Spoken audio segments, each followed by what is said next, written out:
நாட்டிலே பழகைநல்லூர் பட்டணம். அந்த பழகைநல்லூர் பட்டணத்திலே எல்லாம் வல்ல இறைவனாக விளங்கும் ஈசன்,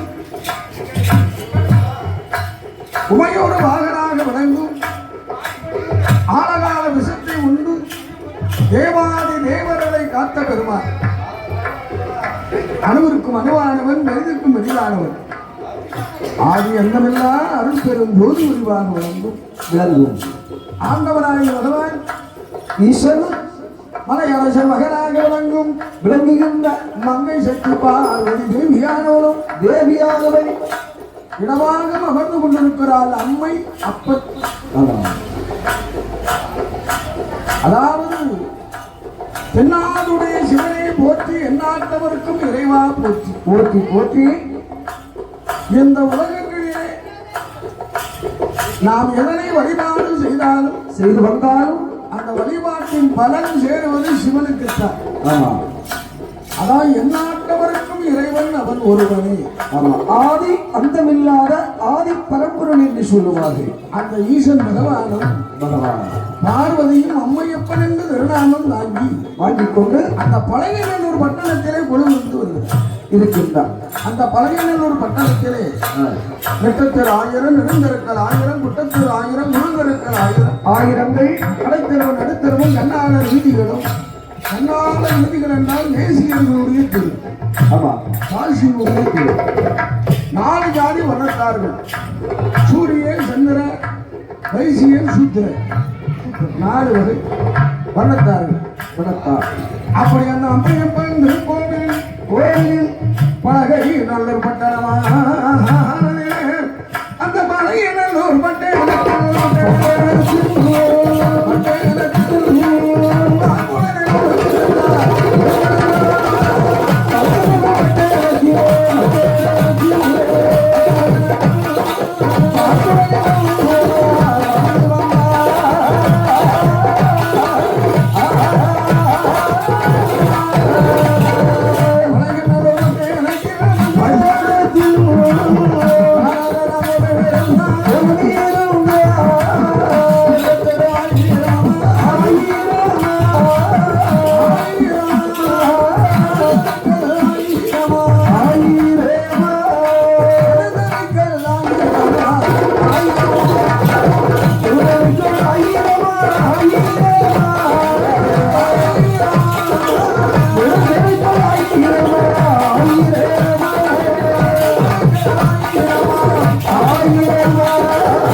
பழகைநல்லூரிலே ஆலயத்தில் பட்டமார்கள், போற்றிமார்கள், தானத்தார்கள் இவர்கள் எல்லாம் இருந்து அம்மையப்பனுடைய ஆலயத்திலே 10 நாள் திருவிழா, தேரோட்டம் திருவிழா நடத்தி வருகின்றார். அந்த விழாவிலே 10வது நாள் தேர் திருவிழா. அப்ப அந்த கணிகையர் குளம் என்று சொல்வார்களே, காசியினுடைய குளம், அதில் மாறுகண்ணை தாக்கலவி சித்திரை மாதம் வேறத்திலே சப்பரத்துக்கு முன்னாலே செல்லாடி வருவார். நாட்டியங்கள் ஆடி வருகின்றார்.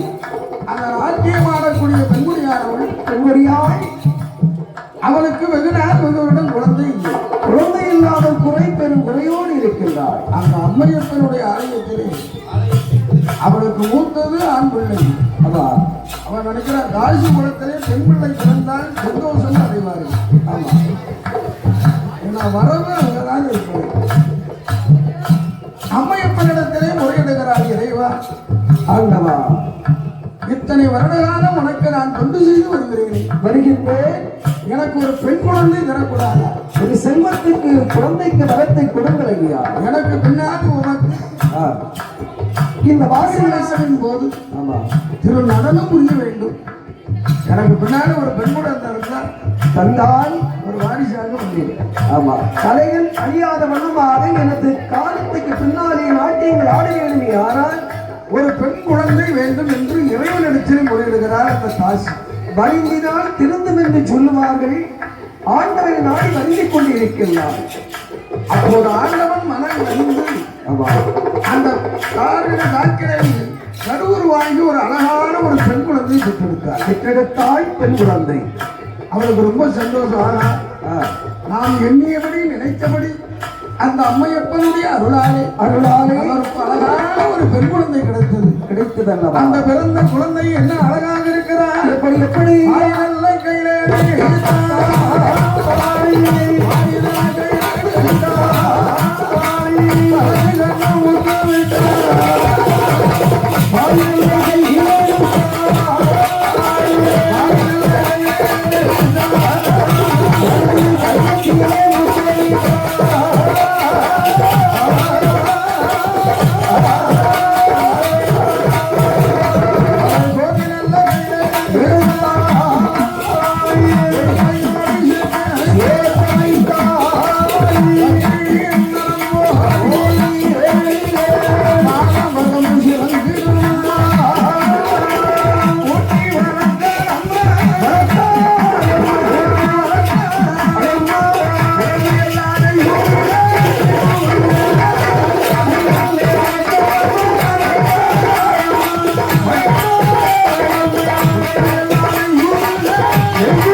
என்ன பெயரை கொடுத்தார்?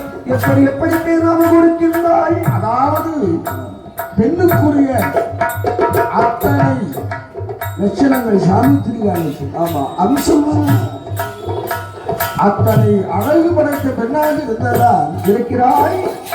தன்னுடைய மகளுக்கு லட்சுமி என்று தெரிவிடு. ஆமா, லட்சுமி கராட்சி உனது தன்மையாலை இருக்கும். தன்மையாலை லட்சுமி என்று வேதாமத்தை சுட்டி வளர்த்து வருகிறார். ஸ்ரீமன் நாராயணன் மனது வாழ்வே அமர்ந்து கொண்டிருக்கிறார். அழகிலே சிறந்தவர்கள். ஆமா, அந்த லட்சுமி என்று பெயர் கொடுத்து வேதாவும் சுட்டி பெண்ணை எவ்வாறு வளர்த்து வருகிறார்? எப்படி வளர்த்து வருகிறார்? ஒரு வயதாம் இருவய ஆ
சின்ன வயசுலயே 5 வயசுலயே படிக்க வைத்தார். படிக்க வைத்தார். 5இல் விளையாதது 50இல் விளையும். ஒருபோதும் விளையாது.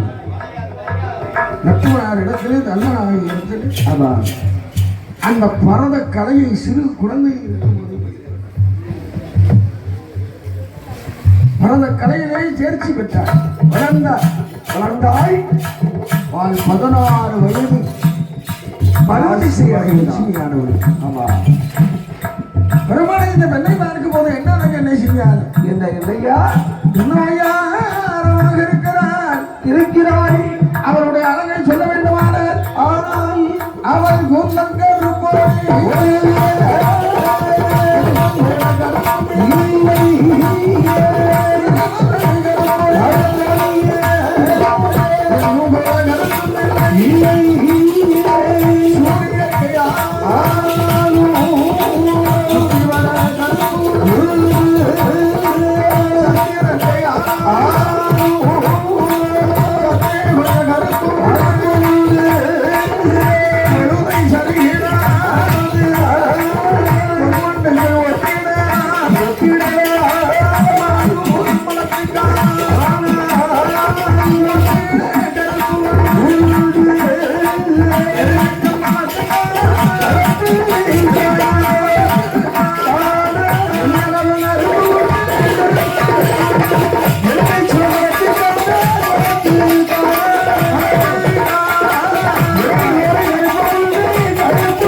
ஒப்பிடலாம் ஐயா.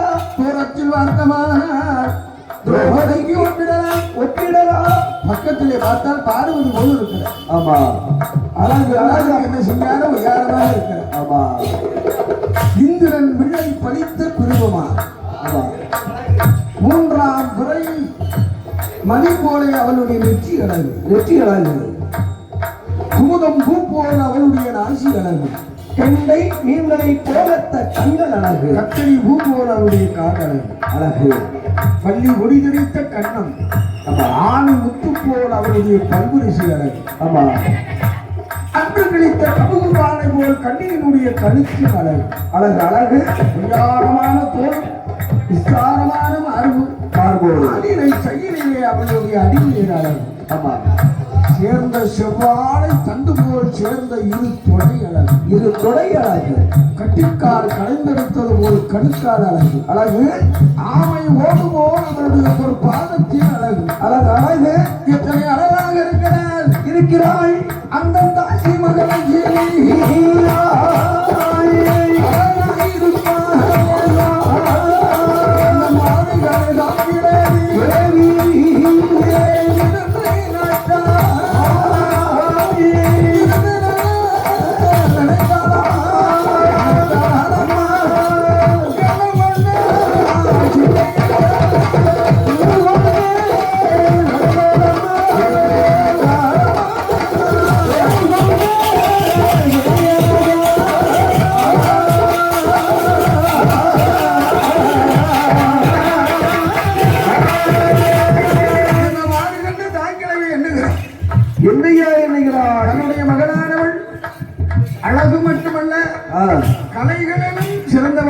இருக்கிறார், சிறந்து விளங்கி கொண்டிருக்கிறாய். நமக்கோ வயசாகி போச்சு. ஆமா. இந்த அம்மையப்பனுடைய ஆலயத்திலே சித்திரை மாதம் வேறாட்ட நிறுவனம் நடக்க போகிறது. நடக்க போகிறதல்லவா? நம்மளுடைய மகளின் பரதநாட்டியத்தை அரங்கேற்றம் செய்ய வேண்டும். முறைப்படி படித்தவள் முறைப்படி அரங்கேற்றம் செய்து வர வேண்டும். அந்த பட்டமார்கள் போக்குமார்கள் தனத்தார்கள் அவர்களிடத்திலே சொல்கிறார், ஐயா இந்த வருஷம் தேரோட்டத்திலே நான் ஆட போறது இல்லை. ஐயோ, உங்களை நம்பிதான் ஐயா நாங்க திருவிழாவை வைக்கிறோம். நான் சடங்கு கட்டி ஆடணும்னா கட்டி நிதினா பூமியே அலரும். அம்மா இப்போ என்னால ஆட கல்யல ஏன்னா வயசாயிடுச்சு. நாங்க உங்களை நம்பிதான் ஐயா இருக்கிறோம். இல்லை, என் பிள்ளை ஆட்டத்தான் பாருங்க. உங்க பிள்ளை நல்லா ஆடுவாளா? நான் ஆடுனா கண்ணை திறந்து காப்பாங்க, ஆடுனா கண்ணை முடிவாங்க. அம்மா அதெல்லாம் இல்லை. என்னுடைய மகளுடைய நாட்டிய அரங்கேற்றம் செய்ய வேண்டும். முதல் சரி சரி ஐயா. பெரியவர்கள்லாம் மாத்தாரு பரவாயில்ல. தாய்க்கு பின்னாலே இப்ப மகள் வந்து ஆட போகிறார். ஆமா, தாய்க்கு தவறாமல் பிறந்திருக்கிறார். பரவாயில்ல. சரி, தேரோட்டம் நிறுவனம் நடக்கிறது. ஆனால் அந்த அம்மையப்பன் ஆலயத்திலே 6 கால பூஜையை செய்து வருகிறான் நம்பிப்பட்டன். இந்த நம்பிப்பட்டனானவன் அந்த வேதியை பார்ப்பான் அந்த அம்மையப்பன் ஆலயத்தில்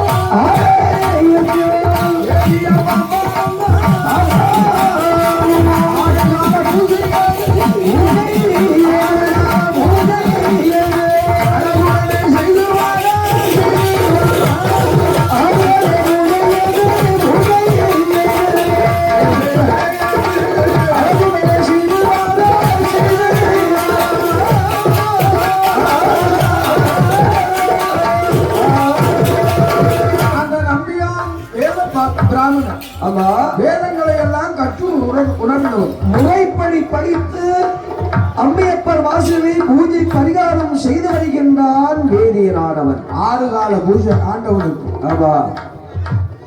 அந்த சித்திர மாதம் தேரோட்டம் திருவிழா நடக்கிறது பத்தியில நடக்கிறது. அப்போது தேரிலே அம்மையப்பன் உற்சவ மூர்த்தியாக